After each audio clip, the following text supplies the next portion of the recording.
দিচ্ছে। আমরা এই ভিক্ষে বৃত্তি চাই না, আমরা জিনিসপত্রের দাম কমাতে চাই। যে 500 টাকা যে লক্ষ্মী ভান্ডারে বাড়িয়েছে সেই টাকাটা উনি কোথা থেকে বাড়ালেন? উনি তো সেই কম্বলের মানে ভেড়ার লোম ছাড়িয়ে ভেড়াকেই কম্বল দান করছেন। हमें लक्की भंडार नहीं चाहिए, किसी का भीख नहीं चाहिए। আমরা চাই কোনো ভান্ডার দরকার নেই, আমরা কাজ চাই, শিল্প চাই, শিক্ষা চাই, স্বাস্থ্য চাই, আর কিছুই চাই না। ভাতা নিয়ে কি করবো? আজকাল 2 দিন চলবে, 3 দিন আর চলবে না আমাদের। মানুষের হাতে পয়সা দিলে ওই 500 টাকা 1000 টাকা এরকম করলে কিছু হবে না। আমরা 500 টাকা পেয়ে হয়তো আমার একটু চলবে, কিন্তু আমার সারা জীবন চলবে না। মুখ্যমন্ত্রী মমতা বন্দ্যোপাধ্যায় লক্ষ্মী ভান্ডারের খাতে আরো 500 টাকা বাড়িয়েছেন, কি বলবেন?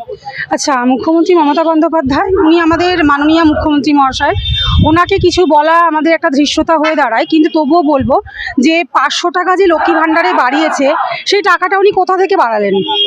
উনি তো সেই কম্বলের মানে ভেড়ার লোম ছাড়িয়ে ভেড়াকেই কম্বল দান করছেন।